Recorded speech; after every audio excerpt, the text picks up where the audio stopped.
Bismillahirrahmanirrahim. Assalamualaikum warahmatullahi wabarakatuh. Nama saya Muhammad Irfan Haziq bin Abdul Rahman. Nombor kad matrik D203121837. Saya daripada kumpulan Salam Baitullah. Iaitu nama kumpulan saya iaitu Salam Baitullah. Video ni saya nak memberitahu tentang pengenalan bagi haji tamattu'. Tapi sebelum tu saya nak beritahu ahli kumpulan saya. Ahli kumpulan saya iaitu seramai 6 orang. Yang pertama Nazrul, yang kedua Hakim, yang ketiga Amirah, yang keempat Batrisya, yang kelima Rauda, dan yang keenam saya sendiri. Kumpulan saya terdiri daripada 6 orang. Pengenalan bagi haji tamattu'. Mesti nak tahu kan, haji tamattu' tu apa dia kan, macam mana cara pelaksanaan dia. Haji tamattu' ni dia dikerjakan umrah dahulu. Dia buat umrah dahulu iaitu dalam bulan haji, kemudian mengerjakan haji pada tahun yang sama. Itu adalah iaitu haji tamattu' lah. Itu haji tamattu' punya apa orang kata cara pelaksanaan haji tamattu' tu. Kemudian saya nak beritahu tentang haji. Haji ni terbahagi pada dua. Iaitu yang pertama rukun haji, yang kedua wajib haji. Rukun haji iaitu ialah niat ihram haji. Yang pertama. Yang kedua wukuf. Yang ketiga tawaf. Yang keempat sa'i. Yang kelima bergunting atau bercukur. Yang keenam tertib pada kebanyakan rukun. Itu senarai daripada rukun haji. Seterusnya saya nak beritahu tentang wajib haji. Wajib haji kat sini ada 6.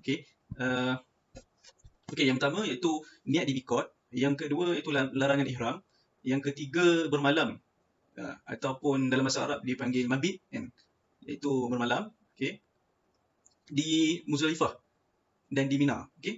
Bermalam ataupun dalam bahasa Arabnya mabit di Muzdalifah dan di Mina. Seterusnya yang keempat melontar jamrah. Melontar jamrah kubra pada 10 Zulhijjah. Pada 10 Zulhijjah. Kemudian yang kelima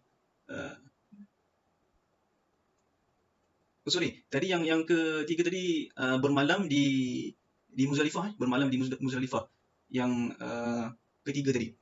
So sekarang yang kelima iaitu bermalam ataupun mabit dalam bahasa Arab dia di Mina. Iaitu pada masa ataupun tarikh iaitu 11, 12 dan 13 Hijrah. Zulhijjah. 11, 12, 13 Zulhijjah. Bermalam di Mina. Dan kemudian yang terakhir melontar ketiga-tiga jamrah. Iaitu pada 11, 12 dan 13 Zulhijjah. Berniat di ihram, niat umrah. Nawaitul umrata wa ahramta biha lillahi ta'ala. Sahaja aku mengerjakan umrah dan aku berihram dengannya kerana Allah Ta'ala. Niat haji pula, nawaitu hajja wa ahramta bihi lillahi ta'ala.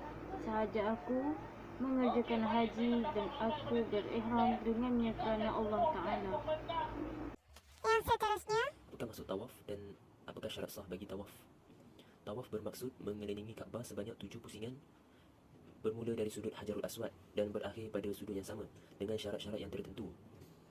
Terdapat 8 syarat sah bagi tawaf. Syarat yang pertama adalah kita wajib menutup aurat dengan sempurna, yakni lelaki dari pusat hingga ke lutut. Akan tetapi lelaki digalakkan untuk menutup bahagian atas tubuhnya juga sebagai menjaga adab. Bagi jemaah wanita pula wajib menutup aurat dengan sempurna seluruh tubuh badannya kecuali muka dan telapak tangan depan dan belakang. Syarat yang kedua adalah suci daripada hadas. Syarat yang ketiga adalah pakaian, tempat tawaf dan tubuh badan kita suci daripada najis. Syarat yang keempat adalah bermula tawaf daripada sudut Hajarul Aswad dan berakhir pada sudut yang sama juga. Syarat yang kelima adalah menjadikan Baitullah di sebelah kiri kita dan kita berjalan ke hadapan. Syarat yang keenam adalah tawaf mestilah dilakukan di dalam kawasan Masjidil Haram. Syarat yang ketujuh adalah kita mestilah mengekalkan niat tawaf. Dan syarat yang terakhir, syarat yang ke-8 adalah cukup 7 pusingan dengan yakin. Seterusnya sa'i. Maksud sa'i. Okey, maksud sa'i ialah berjalan ulang-alik antara Bukit Safa dan Bukit Marwah menurut syarat-syaratnya.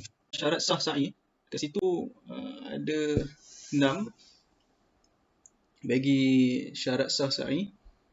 Okey, iaitu yang pertama dilakukan sama ada selepas mengerjakan tawaf kudum untuk haji ifrad dan atau qiran. Okey. Dan tawaf haji atau tawaf umrah. Okey, yang kedua bermula dari Bukit Safa dan berakhir di Bukit Marwah. Okey, dia mesti bermula daripada Safa and then dia berakhir di Bukit Marwah. Dia tak boleh bermula pada Bukit Marwah berakhir di Bukit Safa. Dia tak boleh. Okey, yang kemudian nombor 3 cukup 7 kali berulang-alik dengan yakin. Okey, 7 kali ulang-alik dari Bukit Safa ke Bukit Marwah dikira sekali. Daripada Bukit Safa ke Bukit Marwah dikira sekali. Okey, kemudian dari Bukit Marwah ke Safa dikira sekali. Okey. Nombor 4, hendaklah sampai ke penghujung tempat sa'i di kaki Bukit Marwah dan di kaki Bukit Safa pada setiap pusingan. Okey, bila kita ulang-alik tu, kita mesti kena sampai pada kaki bukit tersebut, iaitu Bukit Safa dan Bukit Marwah. Okey, kita perlu sampai pada kaki tersebut. Okey, kemudian nombor 5, hendaklah melakukan sa'i di tempat yang telah ditetapkan. Okey, dia kat situ dia dah ada tempat khas untuk kita melakukan ibadah sa'i tu. Kita tak boleh melakukan ibadah sa'i ni pada kawasan lain. Perlu melakukan ibadah sa'i ni pada kawasan yang telah ditetapkan di situ. Okey. Okey, yang keenam, ni paling penting, mengekalkan niat sa'i. Okey, jika tak berniat sa'i, maka sa'i tersebut tidak sah. Sebab jemaah tidak berniat untuk bersa'i. Okey. Okey, bertahallul dari segi bahasa iaitu menjadi boleh atau dihalalkan. Okey, tapi dari segi syarak pula iaitu membawa maksud membebaskan diri daripada larangan yang terdapat semasa dalam waktu ihram. Okay. Dalam ibadah haji dan umrah, perbuatan tahallul dijadikan salah satu dari rukun dalam kedua-dua ibadah tersebut. Dalam erti kata lain, tidak sempurnalah ibadah haji atau umrah seorang jemaah haji jika tidak melaksanakan rukun tahallul ini. Okay, dia tak sah bila kita tak buat bertahallul ataupun bercukur ni. Sama ada haji ataupun umrah. Sebab dia rukun. Okay, bertahallul ni ada rukun. Terutamanya haji. Okay. Okey, kemudian tahallul bagi ibadah umrah ialah di mana para jemaah melakukan cukur atau bergunting selepas selesai melaksanakan rukun sa'i di dalam Masjidil Haram itu sendiri. Okey, macam saya cakap tadi, bercukur atau menggunting ni selepas daripada sa'i. Selepas daripada ibadah sa'i, kemudian jemaah haji pergi untuk melakukan ibadah cukur atau menggunting di dalam kawasan yang sama juga, iaitu Masjidil Haram. Okey. Selepas selesainya bergunting atau bercukur ini, para jemaah bebas daripada larangan yang terdapat sepanjang tempoh berihram. Selepas daripada bercukur ataupun bergunting, jemaah bebas daripada larangan ihram. Okey. Okey, tahallul bagi ibadah haji pula dibagikan kepada dua. Okey, ada dua, iaitu yang pertama tahallul awal, yang kedua tahallul tsani. Kita akan bermula dengan haji. Okey, klik untuk buka.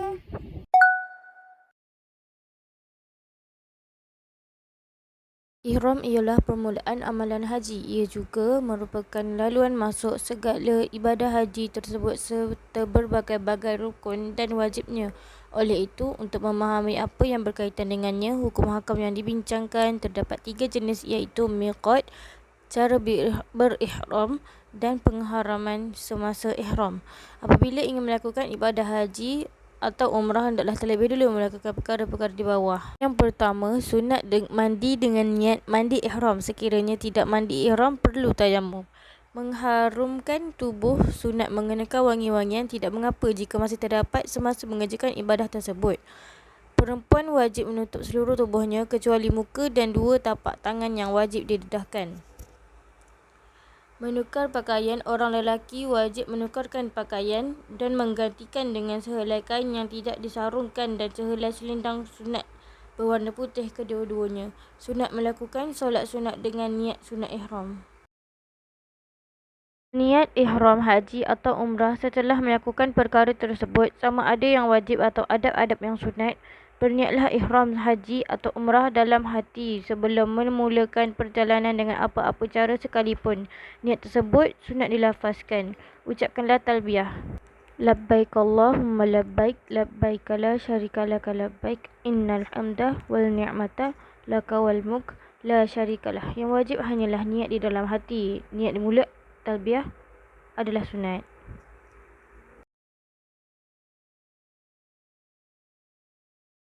Seterusnya, mabit di Mina. Di samping melontar 3 jamrah pada hari tasyrik, orang yang mengerjakan haji juga wajib bermalam di Mina pada malam yang pertama dan kedua pada hari tasyrik dan menghabiskan sebahagian malam di sana. Sementara pada malam yang ketiga, Allah memberi keringanan, tidak perlu bermalam di Mina, dengan syarat dia tidak berada di sana sebelum ketika matahari terbenam. Sekiranya dia meninggalkan Mina ketika terbenam matahari, dia wajib bermalam di sana pada malam tersebut dan melontar jamrah pada siangnya. Ini berdasarkan perbuatan Rasulullah yang terdapat dalam hadis Jabir radhiyallahu anhu sebagaimana yang telah diriwayatkan oleh Muslim dan yang lainnya tentang cara ibadah haji baginda. Seterusnya, wukuf. Apa itu wukuf? Wukuf ialah berada di Arafah walaupun seketika. Ia bermula dari gelincir matahari pada hari ke-9 Zulhijjah hingga terbit fajar hari ke-10 Zulhijjah. Sebaik-baiknya seorang itu berada di Arafah pada sebahagian hari ke-9 hingga sebahagian malam ke-10 Zulhijjah. Ini dinyatakan oleh Rasulullah yang bermaksud daripada Abdul Rahman bin Umair Ad-Dili berkata, aku datang kepada Rasulullah SAW di Arafah. Kemudian satu rombongan dari Najdi datang kepada baginda. Mereka bertanya, wahai Rasulullah, bagaimanakah cara menunaikan haji? Rasulullah bersabda, haji itu Arafah. Sesiapa berada sebelum fajar malam solat jamak, iaitu malam mabit di Muzdalifah, maka sesungguhnya sempurnalah hajinya. Riwayat Abu Daud. Juga disebutkan di dalam satu hadis, iaitu ha huna waqaftu wa arafatu kullaha mawqifun. Maksudnya di sinilah aku berwukuf dan seluruh Arafah adalah tempat wukuf. 9 Zulhijjah, wukuf. Ketika wukuf di Arafah, seseorang itu disunatkan melakukan perkara-perkara berikut, iaitu menyucikan diri dari najis dan hadas, sentiasa menghadap kiblat, memperbanyakkan bacaan Al-Quran, memperbanyakkan solat sunat, bertalbiyah, beristighfar, bertakbir dan berzikir, berdoa terutama ketika matahari hampir terbit. Setelah itu, 10 Zulhijjah, mabit. Mabit di Muzdalifah dilakukan pada malam 10 Zulhijjah selepas wukuf di Arafah. Di bahagian sebelah barat dari Muzdalifah ini terletak Masy'aril Haram, iaitu Jabal Quzzah.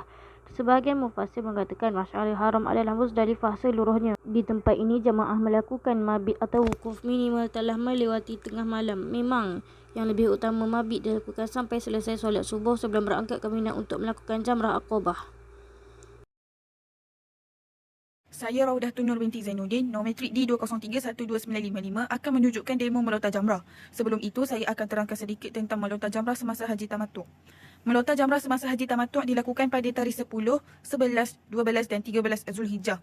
Pada 10 Zulhijjah, melontar jamrah Aqabah, jamrah yang paling hujung. Waktu melontar jamrah Aqabah bermula daripada selepas paruh malam 10 Zulhijjah hingga terbenam matahari 13 Zulhijjah. Semasa jemaah haji bermalam di Muzdalifah, jemaah akan mengutip 7 biji anak-anak batu untuk melontar pada 10 Zulhijjah. Selepas melepasi tengah malam, jemaah haji akan bertolak ke Mina untuk melontar di Jamrah Aqabah bagi lontaran 10 Zulhijjah. Selepas melontar di Jamrah Aqabah, jemaah akan bertahlul dan lakukan rukun haji seterusnya. Esok pagi, 11 Zulhijjah, lepas Zuhur, jemaah akan keluar pergi melontar pada ketiga-tiga jamrah dimulai dengan Jamrah Sughra, Jamrah Wusta dan akhir sekali Jamrah Kubra. Pada hari-hari tasyrik, jemaah haji diwajibkan melontar jamrah, iaitu Jamrah Sughra, Wusta dan Kubra dengan 7 biji anak batu pada ketiga-tiga jamrah dengan syarat-syaratnya. Syarat-syarat yang pertama, melontar 7 biji anak batu pada tiap-tiap jamrah. Kedua, tertib mulai dengan Jamrah Sughra dan akhiri dengan Jamrah Kubra. Yang ketiga, tertib hari. Tertib hari ialah tidak boleh melontar ketiga-tiga jamrah bagi yang ke-11 Zulhijjah, melainkan telah melontar di Jamrah Kubra bagi lontaran 10 Zulhijjah. Demikian juga tidak boleh melontar di ketiga-tiga jamrah bagi hari yang ke-12 Zulhijjah, melainkan telah melontar di ketiga-tiga jamrah pada hari ke-11 Zulhijjah. Sama juga tidak boleh melontar pada ke-13 Zulhijjah, melainkan telah melontar ketiga-tiga jamrah pada 12 Zulhijjah. Yang keempat, melontar kerana Allah Subhanahu Wa Taala. Yang kelima, melontar dengan anak batu atau jenis-jenisnya. Yang keenam, batu yang dilontar hendaklah jatuh ke dalam jamrah dengan yakin. Yang ketujuh, melontar untuk diri sendiri sebelum melontar untuk orang lain. Yang ke-8, melontar dengan tangan kanan. Amalan sunat melontar. Yang pertama, bertakbir setiap kali melontar. Yang kedua, melontar dengan tangan kanan. Yang ketiga, melontar dengan menghadap ke arah kiblat di ketiga-tiga jamrah. Yang keempat, melontar secara berturutan. Selepas itu, jemaah haji akan balik semula ke Mekah dan meneruskan rukun haji seterusnya.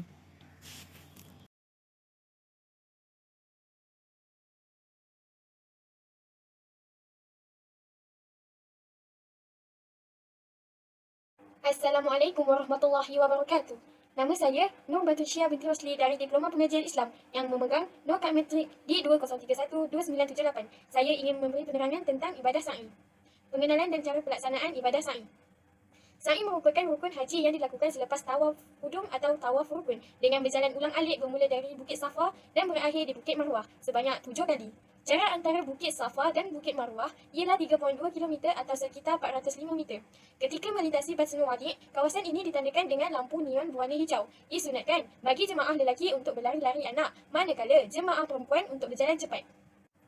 Allah telah mewajibkan hamba-Nya yang menunaikan haji dan umrah untuk melakukan ibadah sa'i sebagai lambang kesabaran, ketakwaan dan tingginya keyakinan seseorang hamba yang beriman kepada Allah, iaitu dari kisah Siti Hajar radhiyallahu anhu. Sunat-sunat dalam mengerjakan sa'i. 1. Keluar ke tempat sa'i melalui Ba' as-Safa, iaitu pintu Safa, terletak berdekatan dengan lampu hijau dalam bangunan masjid yang berbumbung yang bertentangan dengan Hajarul Aswad yang merupakan garis permulaan tawaf. 2. Menaiki Bukit Safa atau Marwah hingga sampai ke kawasan berbatu di bukit sambil membaca Inna as-Safa wal Marwata min sya'airillahi faman hajjal baita aw i'tamara فلا جناح عليه أن يطوف بهما ومن تطوع خيرا فإن الله شاكر عليم. 3. Menghadap kiblat dan mengangkat kedua tangan serta bertakbir di Safa dan Marwah. Allahu Akbar, Allahu Akbar, Allahu Akbar, walillahil hamd. 4. Berlari-lari anak bagi lelaki apabila sampai di tempat bertanda lampu neon hijau atau tiang hijau. Rabbirfir warham, wa'fu wa takarram, wa tajawaz amma ta'lam. Innaka ta'lamu ma lam na'lam, innaka antallahul a'azzal akram. 5. Menaiki hingga sampai ke kawasan berbatu di Bukit Marwah. Sekarang ini, kawasan adalah batu-batu di Bukit Marwah, iaitu selepas pembesaran oleh pihak Saudi adalah batu replika sahaja. Sambil membaca Inna as-Safa wal Marwata min sya'airillah, faman hajjal baita aw i'tamara fala junaha alayhi an yatawwafa bihima wa man tatawwa'a khairan fa innallaha syakirun alim. 6. Muwalud, iaitu berturut-turut. 7. Suci dari hadas kecil dan besar.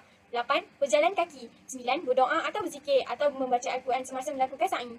Syarat-syarat sa'i. 1. Dilakukan selepas tawaf hudum atau tawaf rukun. 2. Bermula di Bukit Safa dan berakhir di Bukit Marwah. 3. Ulang alik cukup 7 pusingan Bukit Safa hingga ke Bukit Marwah. 4. Membuat pusingan sampai ke penghujung tempat sa'i. 5. Hendaklah melakukan ibadah sa'i di Batnul Al-Wadi'. 6. Tidak berniat lain yang memesongkan tujuan bersa'i.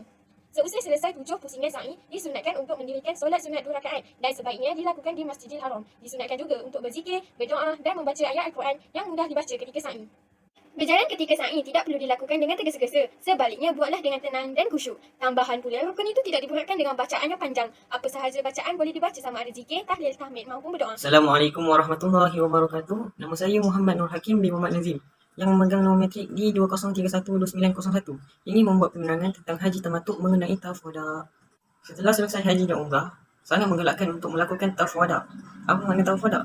Tawaf mengelilingi Kaabah dan manakala wada artinya perpisahan dan meninggalkan Kaabah. Tawaf wada ialah tawaf selamat tinggal, wajib dilakukan bagi mereka yang hendak meninggalkan Mekah jarak 2 marhalah iaitu 91 km ataupun lebih. Jadi bagi mereka yang hendak keluar dari tanah haram ataupun nak pergi ke mana-mana, jadi pada ketika itu mereka mesti melakukan tawaf wada, iaitu wajib dia melakukan tawaf wada itu. Okey, seterusnya kita akan pergi ke hukum tawaf wada. Hukum tawaf wada adalah wajib bagi yang pertama ialah orang yang musafir meninggalkan Mekah pada jarak yang mengharuskan kasar salat, iaitu kadar 2 marhalah. Contohnya nak pergi ke Jeddah atau nak pergi ke Madinah, ia adalah wajib melakukan tawaf wada. Yang kedua adalah orang yang meninggalkan dan akan memukim di luar tanah haram selama 4 hari atau lebih walaupun jaraknya kurang dari 2 marhalah. Sama ada penduduk Mekah atau bukan, ia juga wajib melakukan tawaf wada. Okey, bagi orang yang ketiga pula adalah orang yang meninggalkan tawaf wada tanpa uzur yang membenarkan syarak, dikenakan dalam tertib dan takdir.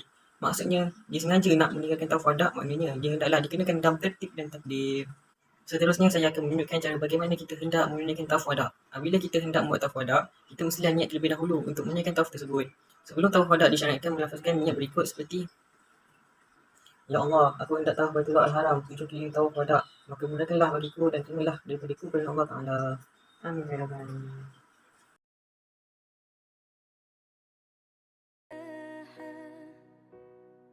Okey, saya akan mulakan tawaf bermula dari sudut Hajarul Aswad. Membuat pusingan sebanyak 7 kali. Sampai pada pusingan yang pertama, pada sudut Hajarul Aswad, ia adalah dikira sebagai satu pusingan. Saya mewakilkan kerusi putih itu sebagai Kaabah dan bungkusan hitam itu sebagai Hajarul Aswad. Pastikan bahu kiri menghadap Kaabah dan kita berjalan ke hadapan. Boleh juga mengamalkan sunat-sunat semasa tawaf, iaitu berfikir,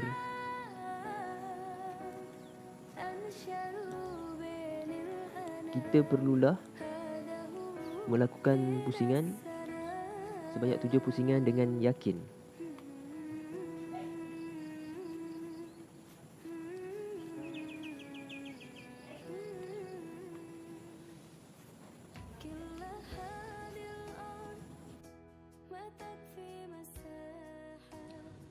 Assalamualaikum warahmatullahi wabarakatuh. Nama saya Muhammad Ifazi bin Abdul Rahman, nombor kad matrik D2031287. Okay, sekarang ni saya nak melakukan secara praktikal mengenai ibadah sa'i. Okay, sekarang ni saya nak tunjukkan bagaimana jemaah haji melakukan ibadah sa'i. Okay, yang pertama sekarang ni, okay, jemaah haji akan berada di sebelum Safa start ni. Okay, Safa start ni, okay, dalam bahasa Arab dia biaratus sofa. Dia dalam bentuk tiang tau. Biaratus sofa tu dalam bentuk tiang. So jemaah haji ni perlu berada di belakang tiang sebelum mereka melakukan ibadah sa'i tersebut. Okay, baik, sebelum jemaah haji pergi melaksanakan sa'i di Bukit Safa dan Marwah, okay, jemaah haji perlu berada di sebelum tiang Safa start ni, ataupun dalam bahasa Arab dia biaratus sofa. Okay, jemaah haji tersebut perlu berniat untuk melakukan sa'i sebelum daripada tiang tersebut. Okay, sekarang ni saya menunjukkan jemaah haji pergi ke Bukit Safa untuk melakukan sa'i. Okay, ni Bukit Safa. Okay, jemaah haji akan bergerak ke sini dan mereka akan melakukan ibadah sa'i bermula daripada Bukit Safa ni ke Bukit Marwah. Okay, sekarang saya akan menunjukkan bagaimana jemaah haji melakukan ibadah sa'i bermula daripada Bukit Safa. Jemaah haji perlu berada di kaki Bukit Safa sebelum menunaikan ibadah sa'i tersebut. Okay, sekarang ni saya menunjukkan bagaimana cara untuk melakukan sa'i. Okay, permulaan jemaah haji berjalan seperti biasa. Kemudian apabila sampai di kawasan yang mempunyai atas ni yang mempunyai lampu hijau, okey, jemaah haji bagi lelaki akan berlari-lari anak. Bagi yang jemaah perempuan pula berjalan secara cepat. Okey, contohnya seperti ini. Okey, apabila dah habis pada kawasan lampu hijau tersebut, berjalan seperti biasa, okey, sampai ke Marwah, sampai ke kaki Bukit Marwah. Itu menandakan sudah selesai satu pusingan. Kiranya satu pusingan tu Safa ke Marwah tu dikira satu pusingan. Okay, sekarang ni jemaah haji dah sampai ke Bukit Marwah ataupun kaki Bukit Marwah. Itu menandakan dah selesai satu pusingan. Tapi jemaah haji perlu melakukan 7 pusingan. Kiranya ada baki lagi 6 pusingan. So saya akan tunjukkan pergerakan saja sebanyak 6 kali untuk cukupkan 7 pusingan tersebut.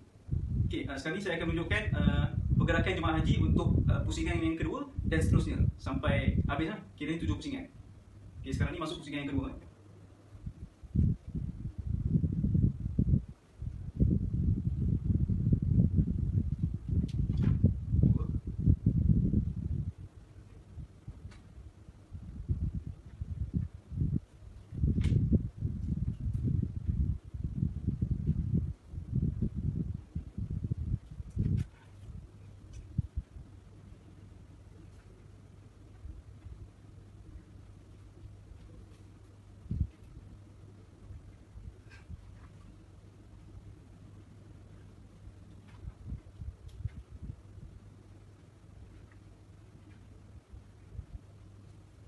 Okey, 7 pusingan. Okey, so jemaah haji perlu berakhir di kaki Bukit Marwah. Tak boleh berakhir pada di Bukit Safa. Sebab yang betulnya 7 pusingan tu perlu berakhir pada Bukit Marwah ataupun kaki Bukit Marwah. Okey. Okey, baik, jemaah haji sunat untuk berdoa ataupun berzikir semasa melakukan ibadah sa'i sebanyak 7 pusingan sehingga habislah. Okay, baik. Laluan kursi roda disediakan di tempat menunaikan ibadah sa'i tersebut bagi yang kurang kemampuan ataupun kepada warga emas. Okay, dan juga larangan ketika menunaikan ibadah sa'i, jemaah haji dilarang atau tidak digalakkan untuk bertolakan ataupun berebut ketika menunaikan ibadah sa'i tersebut.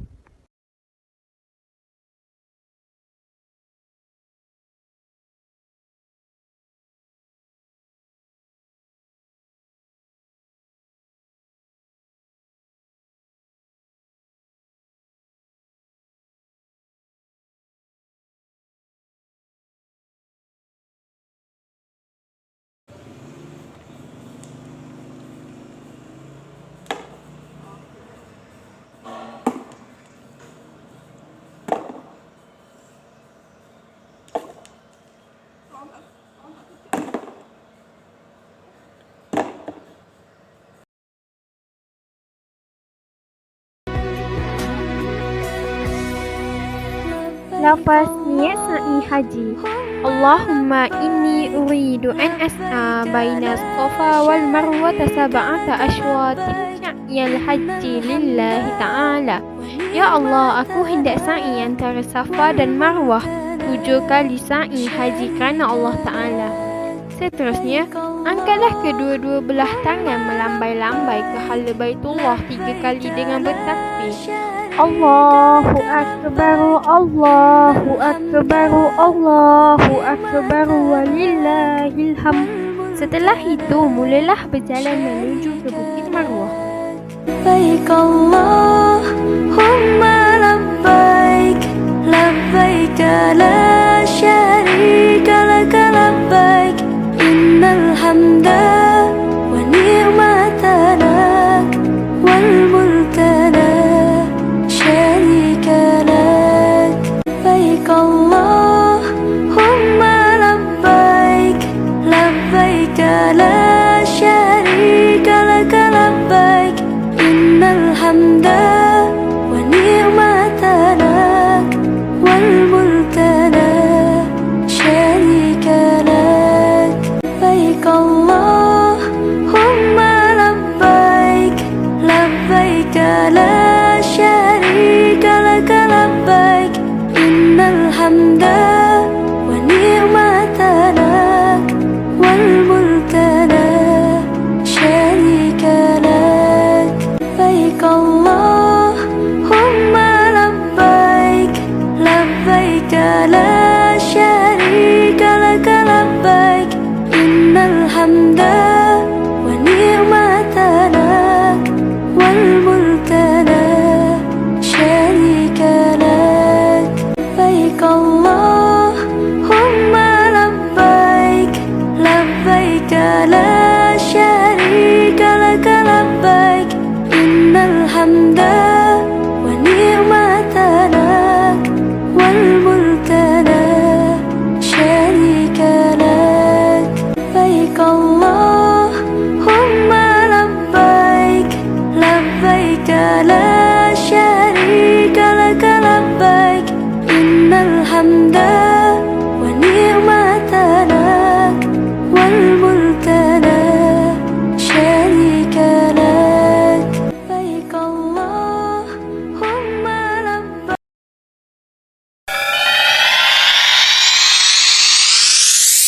You are my guide, and I will always follow your way, your way, your way. Niat tawaf wada. Sebelum tawaf wada disyariatkan melafaz niat berikut.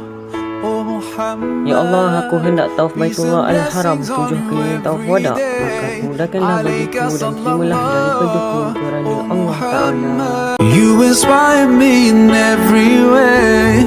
I promise that wherever I go, whenever I pray, I'll be sending you praise with the words that I say. Rasulullah, oh Muhammad, you are my guide, and I will always follow your way, your way, your way.